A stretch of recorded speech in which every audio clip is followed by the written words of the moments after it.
Daniel Ricciardo has finally been freed from the living nightmare that his McLaren move turned into. Having had to leave the team 1 year before the end of his contract, Ricciardo recognises the significance of a comprehensive defeat at the hands of Lando Norris, the high-profile incompatibility with not one but two McLarens, and a pattern of underachievement despite that famous victory at Monza in 2021. Ricciardo doesn't shy away from what the last 2 years have exposed about him as a driver, and he has a few theories for why it's gone this badly and why Norris seemed immune to what Ricciardo suffered.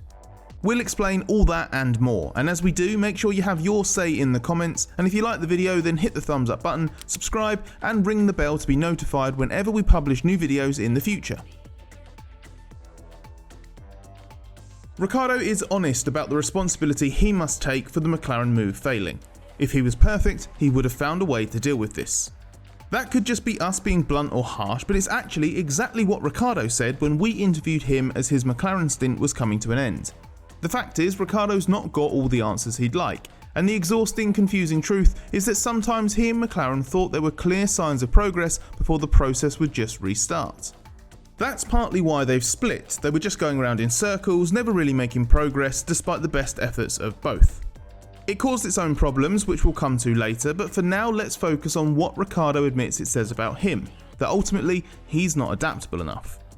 Adaptability is a trait of the absolute elite, whereas the McLaren stint has exposed that Ricciardo is probably just part of a secondary group of still brilliant drivers who need things to go their way to tap into their ultra high peaks. Think Kimi Räikkönen, Jenson Button and even Sebastian Vettel.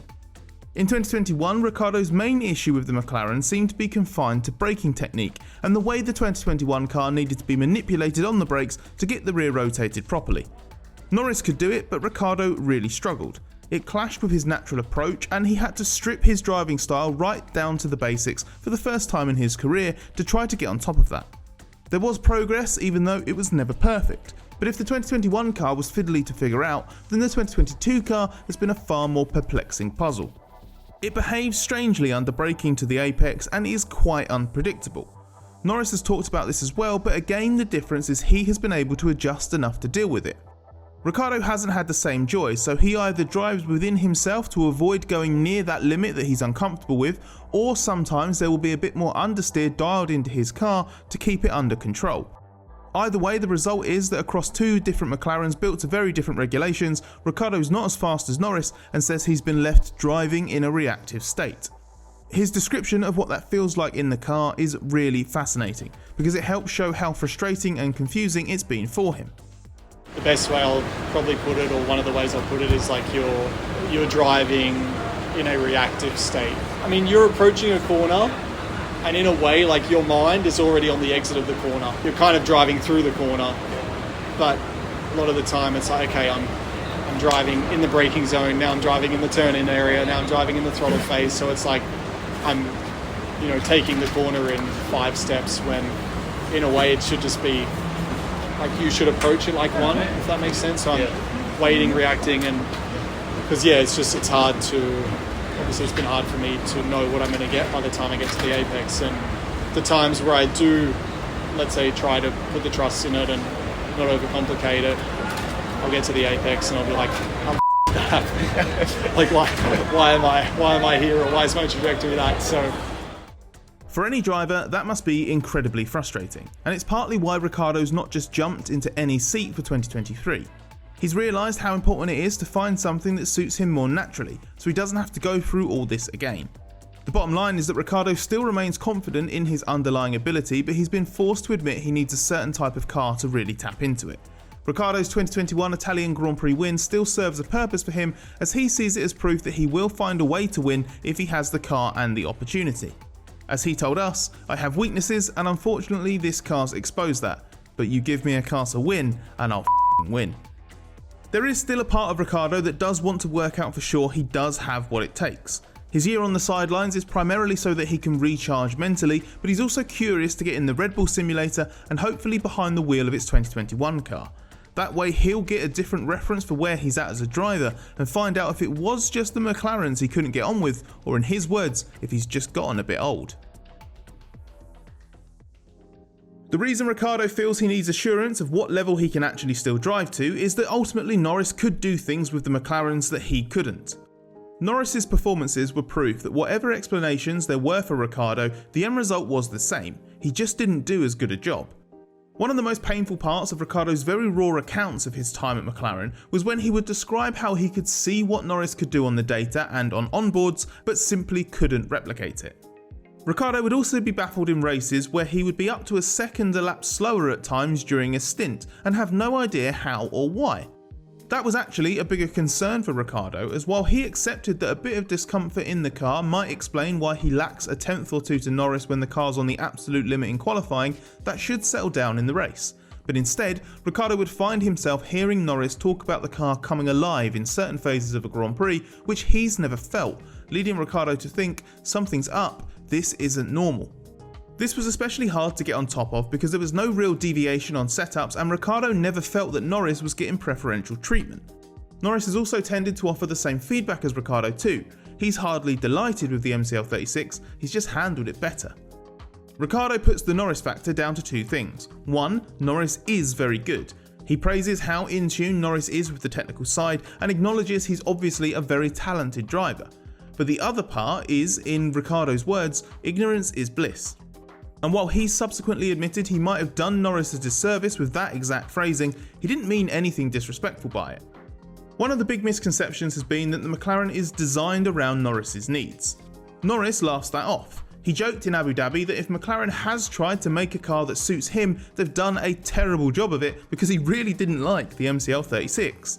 But Ricciardo thinks there's at least something in the fact that Norris is more in tune with the way to drive a McLaren. While there was a big car technical reset for 2022, Ricciardo reckons that some underlying traits were still carried over from one McLaren to the next, which Norris has got used to without realising it.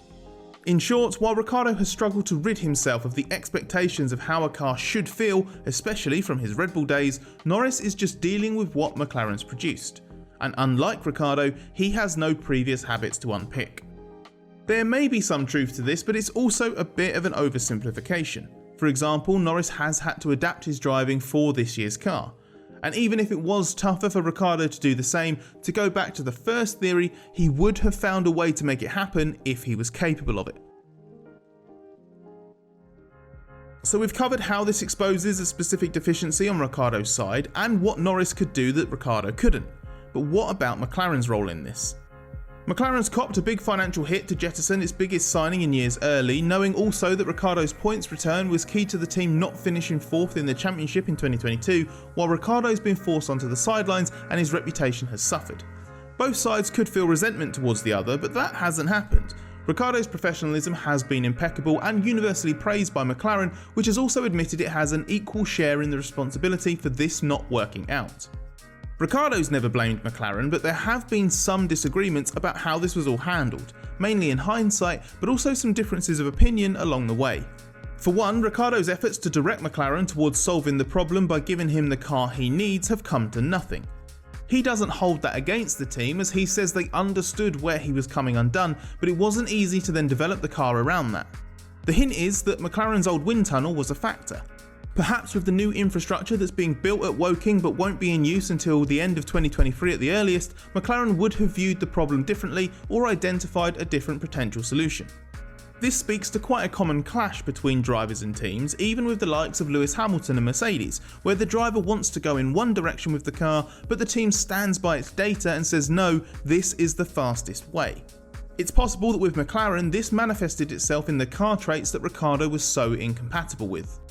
There's another specific area that Ricciardo has highlighted in hindsight. He believes at least part of his struggles was down to getting too deep and too lost in analysing how he was driving. When Ricciardo reflects on why it didn't work, he keeps recalling the fact he outqualified Norris on his McLaren debut in 2021. It's left him wondering if he and McLaren actually made things worse by trying to do too much in breaking down his driving and trying to adjust his style. In other words, maybe Ricciardo would have been better off driving the car with his natural style and potentially being slightly off the pace than trying to force himself to change and make himself even slower. He also believes that any negative consequences associated with this would include the energy being taken up by so much analysis and effort. But Ricciardo does admit that even a more relaxed approach would not have meant he could have smashed it at McLaren because there's not just one thing that was to blame. Ricciardo once said he had everything he wanted from this move except the performance, and we can be sure McLaren felt the same way about him.